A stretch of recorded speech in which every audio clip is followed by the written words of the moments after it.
Oops.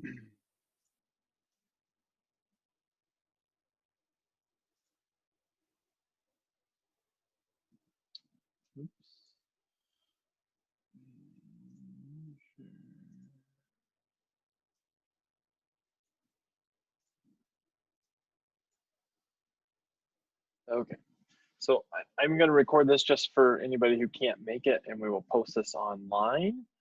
And if you have any questions, please put them in the chat, and I'll be watching the chat box. So if you have anything, I will try and pause as I see questions and try and go over them.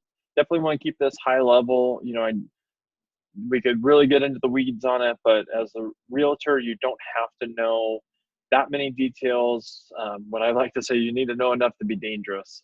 So really just starting the conversation and being able to have a little bit of knowledge around it.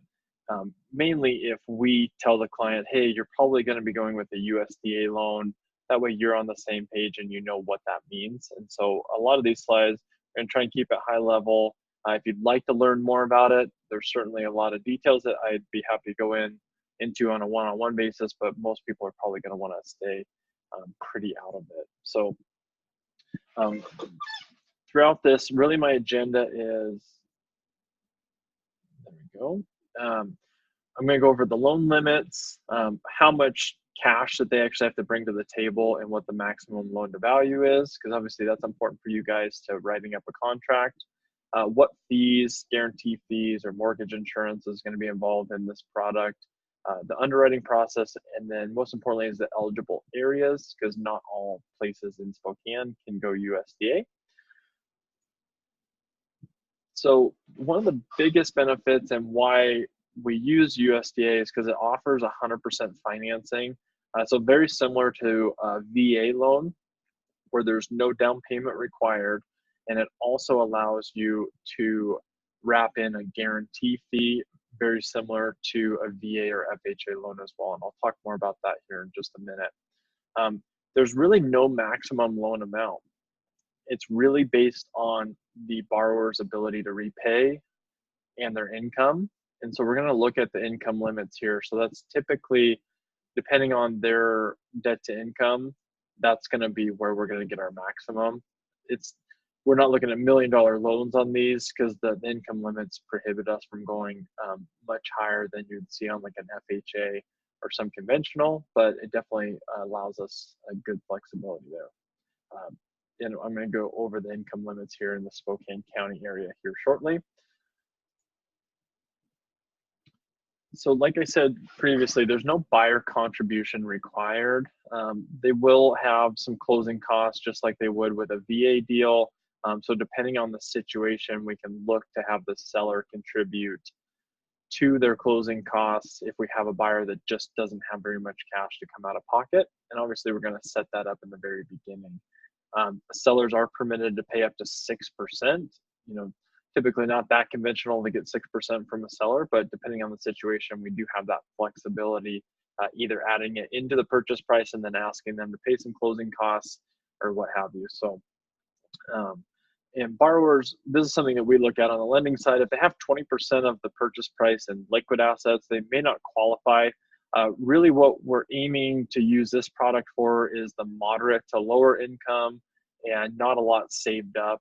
And it's really what we're using it as is in lieu of going FHA or maybe like the Washington State Housing Down Payment Assistance. I'm going to show a couple comparisons to that, why we're using this product instead. So much like an FHA loan, there are guarantee fees. And again, you guys don't have to memorize these. This is just kind of for your knowledge. So an FHA loan, you pay 1.75% up front. USDA, it's only 1%. So that's part of why it's a little bit better product for some borrowers. And then on a monthly, instead of on the FHA side, paying 0.85%, depending on their down payment, it's only a 0.35% monthly fee. So cheaper per month, cheaper up front, which in the long run, obviously, less fees is typically better. So and if we're still comparing it to a VA loan, VA upfront fee is quite a bit higher than 1%, and there's a array of different percentages depending on what type of veteran they are. But then it does have that per month fee tacked on, which VA doesn't. So a little bit of a difference. And again, I'm going to compare that here in just a second. So we can go down to 620 FICO score. So good with that moderate to lower income borrower or first time home buyer. 620 to get them in as a minimum. And then where it's a little bit harder, and where if we are going USDA, we may not be able to go as high as like FHA, where on some FHA we can go up to 50% if we're using down payment assistance, and even higher than that if they're coming to the table with money. USDA, we're limited to that 41% debt to income on the back end, and that's including all their debt. And really, we have to look at their payment shock too. So if they've never had a rent payment or a mortgage payment, and it's going to be 100% payment shock to them, that factors into it as well. So, and again, you guys don't have to know this. I just want you to be aware of if it seems like they're on the lower end qualifying due to what their income is, this could be part of it. So typically with these types of buyers, we would give you two options and say, okay, well, if they can find a house for 200,000, we can go USDA. They can go up to 250,000 FHA, and we would give the buyer those options. And then depending on the house that they actually end up wanting to get, then we would show them their final loan option. So the income limits in Spokane County for a 1 to 4 person household, you can go all the way up to almost 84,000. So for Spokane, that's a pretty good amount.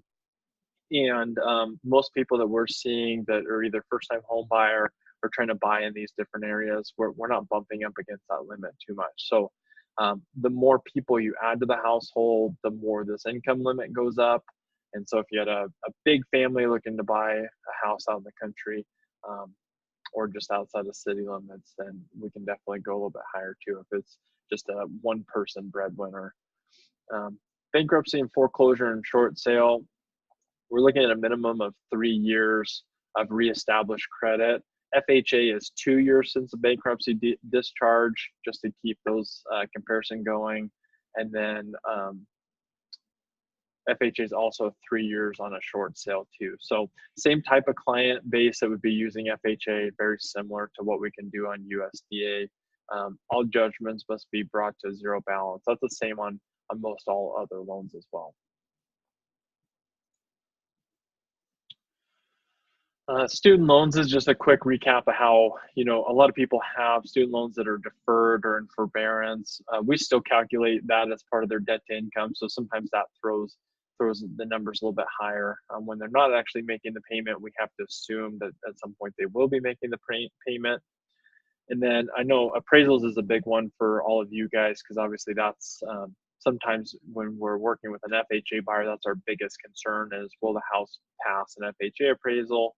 USDA is going to use the same FHA appraisers, and similar, what they're looking for is going to be very similar. So, pretty much if you're shopping, you're going to be looking for an FHA approved home on these USDA products as well. So just trying to keep it simple. I know a lot of you know FHA well, and so that's why I'm trying to draw these comparisons for you. A lot of people think USDA stands, sorry, I should have said in the beginning, starts for United States Department of Agriculture, but really these loans are not for farming or any sort of farm residence. And so we're looking for those non-farm in approved geographic areas that may be around farms. And so that's where it gets a little tricky. And I'm going to show you a map here in just a second of Spokane. It is okay to have outbuildings, but we have to prove that the property has no commercial use. So if they're running an orchard on it and it's north of Spokane and like Colbert, it may be in the USDA approved area, but if it's got a working orchard on it, then it can't go USDA because they don't want to see an actual farm residence. Single family is okay. We can do condos if they're on the approved list for all the other lenders. And in the flood zone, we don't have to get into detail on that. Obviously, we're going to do a flood check on it. We can walk through that process as well. Couple more things too. Manufactured housing is really popular when you get out on some acreage outside of the city. We can do that.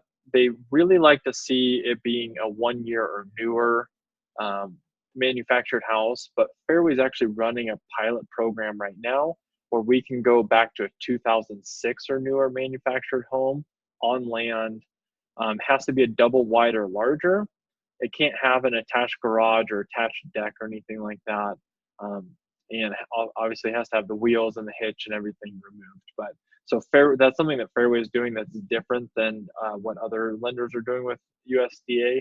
So just wanted to point that out. If you do have a client going USDA and you're stuck to that 1 year manufactured housing, at Fairway, we're doing things a little bit different. So let me switch over here. I'm gonna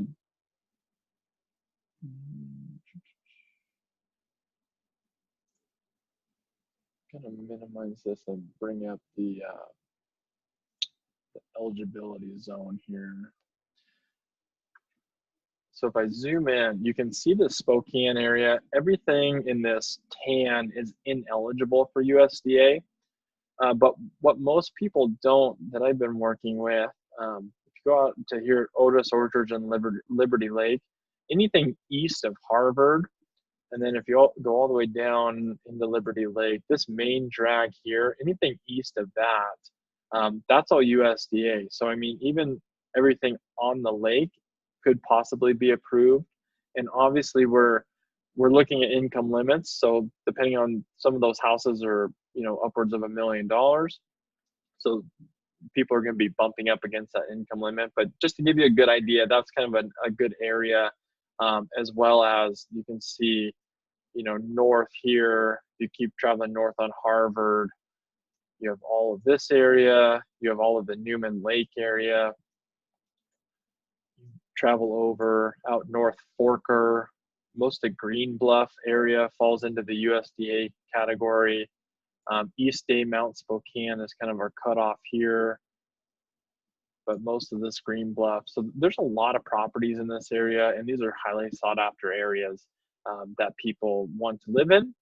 And, most often we look to, when people are looking to live in like Chattaroy or Deer Park, obviously those are further north, and those are definitely in the USDA area, but even as close in as East Day Mount Spokane. So I'll send out the link that you guys can have this. So as you're shopping with clients, if we know we're going to go USDA, this is a really great tool. Just you can plug in an exact address. It'll tell you if it's eligible or not. And then that way, before we write the offer, we know. And then next thing I wanted to show you guys here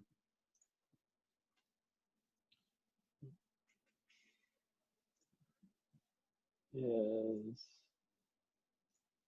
where did my page go? Is how does this stack up against other loan options for about the same purchase price? So on this one, I did a couple different options. We have FHA if they're putting 3.5% down, and then also FHA with down payment assistance. As DPA is down payment assistance. So these first two columns are both FHA loans. Kind of that client that we're working with here. I'm just using today or a couple days ago interest rates for the down payment assistance program that are set by Washington State Housing, and what their monthly payment would look like here, and then their out-of-pocket expense. So obviously, close to $15,000 on a $200,000 house, about $7,000 if they're getting down payment assistance. USDA is very comparable also to VA. So that's my third column here, would be a zero down VA buyer at $200,000. Their interest rate's a little bit better, payments very similar, and they're only about $5,700 out of pocket. And then USDA here in the last column. So again, $200,000 buyer. Interest rates are actually pretty good on USDA right now. Their payment just a little bit higher, about $30 higher than that VA, and about $27 higher than the FHA, about 7 grand out of pocket. So if you had a buyer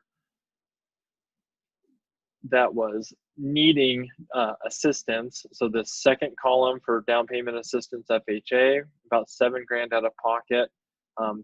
If you haven't done down payment assistance with FHA, basically they're getting a second mortgage that is covering the difference between this 14.5 and the 7,000. So then they eventually have to pay that back either when they sell the home or refinance, or at the end of 30 years.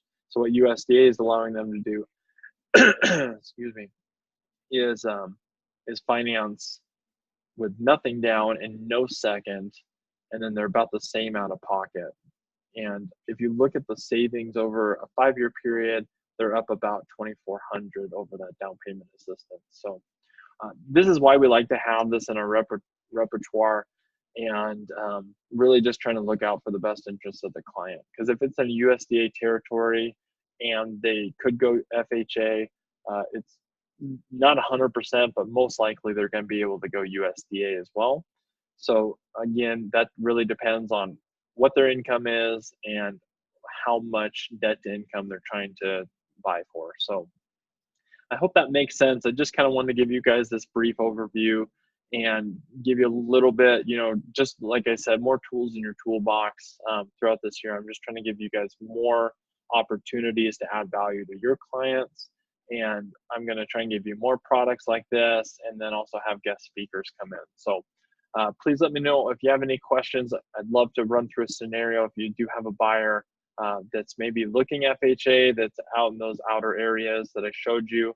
Maybe we could flip them to USDA, be a better deal for them, and yeah, just be able to show you off as an advisor instead of just somebody showing them the house. So please let me know if you have any questions, and thank you for joining today, and I'll see you guys soon.